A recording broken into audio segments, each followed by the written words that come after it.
आज की physical chemistry class में बीएससी पार्ट सेकेंड ईयर का सभी विद्यार्थियों का स्वागत है।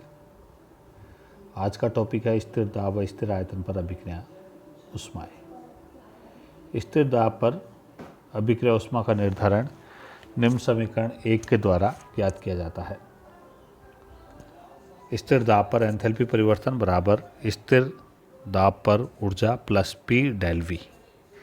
यदि किसी भी अभिक्रिया में क्रियाकारक और उत्पाद दोनों ही ठोस या द्रव हो तो दाब के साथ आयतन परिवर्तन नहीं होता, अर्थात डेल्टा वी शून्य होगा। ऐसी स्थिति में समीकरण 1 से समीकरण 2 प्राप्त होगी और डेल्टा पी बराबर डेल ई पी, अर्थात स्थिर दाब पर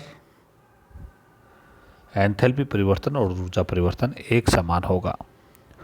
यदि अभिक्रिया स्थिर दाब पर संपन्न करवाई जाती है तो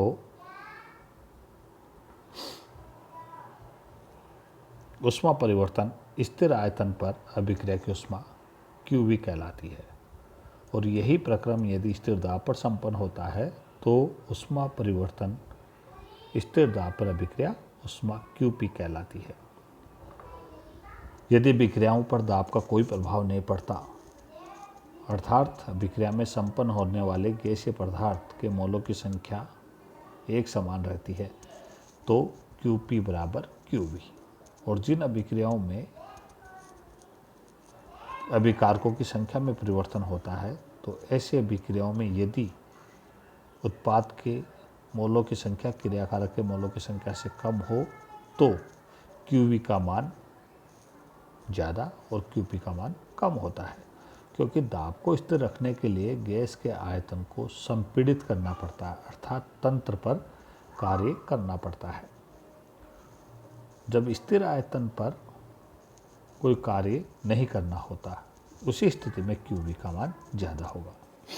और यदि अभिक्रिया संपन्न होने पर उत्पाद के मोलों की संख्या क्रियाकारक के मोलों की संख्या से अधिक हो तो QP का मान सदैव QV से अधिक होगा, क्योंकि स्थिर दाब पर अभिक्रिया करवाते हैं तो गैस को प्रसारित होने के लिए तंत्र को कार्य करना पड़ता है।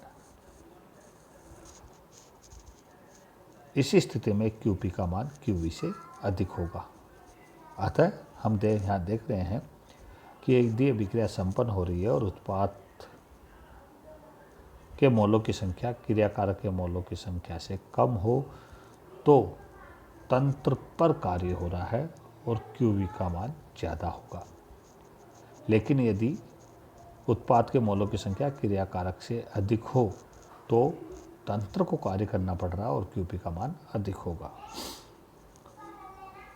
स्थिर आयतन पर अभिक्रिया संपन्न हो तो पारिपार्श्विक में कोई कार्य नहीं होता, अर्थात W बराबर 0। तो उष्मा गतिकी का प्रथम नियम देखें और वहाँ W बराबर 0 रखें तो डेल E बराबर QV, अर्थात स्थिर आयतन पर अभिक्रिया की उष्मा ऊर्जा परिवर्तन के बराबर होगी। साथ ही QP बराबर डेल्टा H। इसी परिस्थिति में अर्थात स्थिर दाब पर अभिक्रिया उष्मा एंथैल्पी परिवर्तन के बराबर होगी। उष्मा गतिकी के अनुसार समीकरण 4 से हम एंथैल्पी परिवर्तन का निर्धारण करते हैं, जहां डेल्टा V स्थिर दाब पर आयतन परिवर्तन को दर्शाते हैं।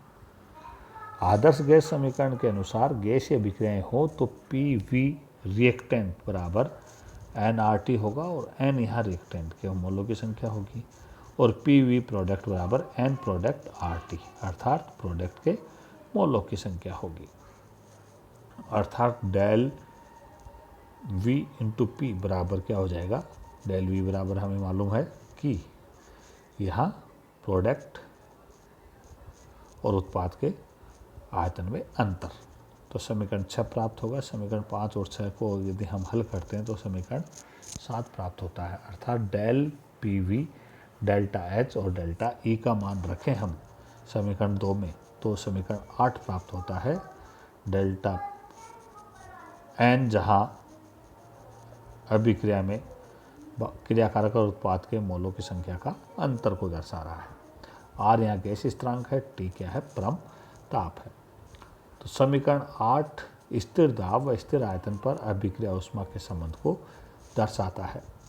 यदि अभिक्रिया गैसीय है और उसमें मोलों की संख्या क्रियाकारक उत्पाद के मोलों की संख्या सेम हो तो डेल्टा एन बराबर 0 होगा। ऐसी स्थिति में समीकरण 8 से QP बराबर QV, अर्थात यदि किसी भी गैसीय अभिक्रिया में क्रियाकारक व उत्पादों के मोलों की संख्या बराबर हो तो स्थिर दाब तथा स्थिर आयतन पर अभिक्रिया की ऊष्माओं के मान भी एक समान होंगे। सेकेंड अभिक्रिया के लिए जिसमें डेल्टा एन का मान ऋणात्मक है, अर्थात उत्पाद के मोलों की संख्या क्रियाकारक के मोलों की संख्या से कम है, तो ऐसे अभिक्रियाओं के लिए QV का मान QP से अधिक होगा। थर्ड कंडीशन है जब उत्पाद के मोलों की संख्या ज़्यादा और क्रियाकारक के मोलों की संख्या कम, अर्थात डेल्टा एन बराबर पॉजिटिव हो, तो समीकरण 11 से हम ऐसी अभिक्रियाओं के लिए QP QV संबंध दर्शा सकते हैं और ऐसी अभिक्रियाओं के लिए QP का मान QV से सदैव अधिक होगा।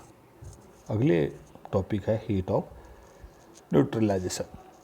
1 ग्राम तुल्यांक अम्ल को 1 ग्राम तुल्यांक क्षार द्वारा उदासीन करने पर जो ऊष्मा उत्पन्न होती है उसे उदासीनीकरण ऊष्मा कहते हैं।